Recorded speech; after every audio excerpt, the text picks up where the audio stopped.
Eto na yung part 2 ng ating day 4. So, ayan, after nating magpunta ng Coliseum, ng Sorsogon Coliseum, diretso na tayo sa ating pinaka main event. O main event, so ayan, papakita ko sa inyo yung pinakamagandang bundok. O, 'di ba maganda bukod sa mayon, ayan, yung Bulkang Bulusan. Kung tama ako ha, kung hindi ako nagkakamali, yun ang tawag sa bundok na yan.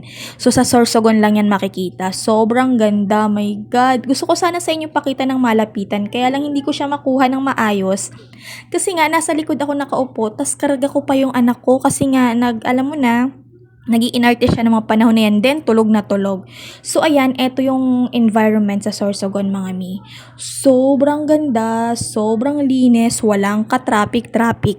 At in fairness, nakisama yung panahon sa atin, napakaganda.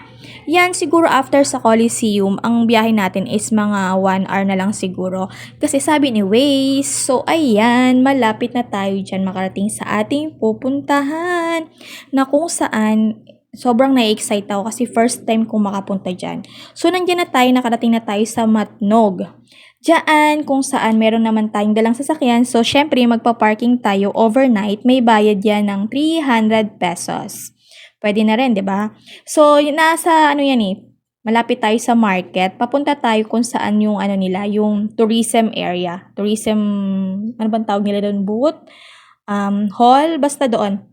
Kasi magpapa-register tayo para makapunta tayo dun sa kabilang isla. So, ayan na nga.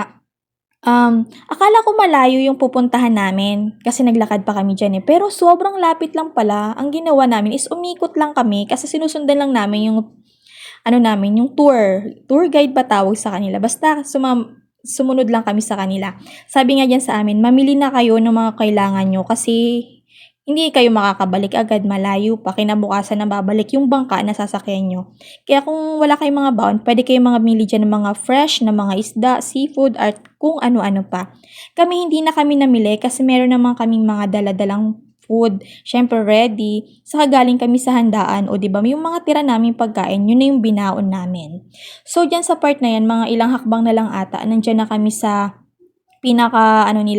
pinaka-office. Then, after mo dyan, magra-register kayo eh. Kailangan nyo mag-register. Syempre, may bayad din yun. Kung ilan kayo, tulad namin, 11 kaming magkakasama, 2 senior, 3 kids, tapos 6 na adult. So, syempre, may discount yung senior. Kaya, ang binayaran na lang natin dyan sa, namamaos. Ang binayaran natin dyan, ang total para sa parang environmental fee is 1,590 or 1,390. Basta ganun siya. Kasi parang 120 times 2 tapos 150 times 3. Yung total nun, ipa-plus mo na lang. O, diba? 1,390 ata. Nung dumating kami dyan, 9 a.m. mga mi, sobrang early, diba? From 3 a.m. galing sa Naga, nakarating kami ng Matnog is 9 a.m. Syempre, may stopover na 2 beses yon. Pero super mabilis lang. Then, nagbayad din tayo ng ating bangka. Ang bangka ay worth 3,500. So, ang pupuntahan natin dyan is 3 destination. So, papunta na kami dun sa aming unang destination. Syempre, sasakay tayo ng bangka. Then, ang bangka, kinabukasan na kayo niyan babalikan. Kayo magsiset kung anong oras nyo gustong balikan. Kasi ang naman doon is parang 2 p.m. ang check-in doon sa resort, then 2 p.m. din ang check-out. So, kayo, bahala kayo kung anong oras nyo gusto. Kasi maaga kami nag-out eh. Then, ang pupuntahan natin diyang una ay ang Wag Lagoon. So, excited na ang mga person. Abangan nyo na lang ang aking part 3. Diba? Ang haba-haba na. So, ayan, kasi masyado na siyang mahaba. See you sa next episode ko. Bye-bye! Ingat kayo palagi and God bless everyone. Mwah, mwah, mwah!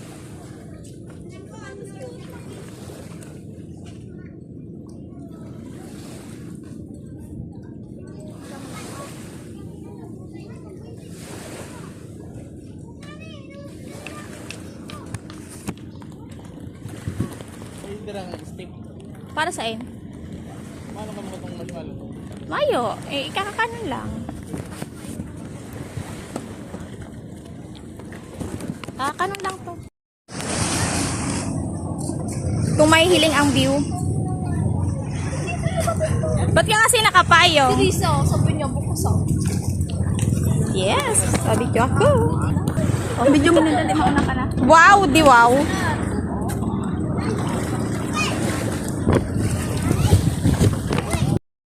Panatulos. Wala nga eh. Meron ka ba? Meron ka ba? Pwede ba?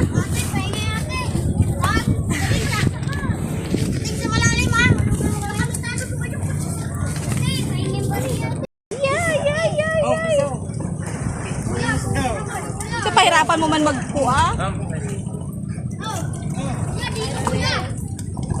Right, best.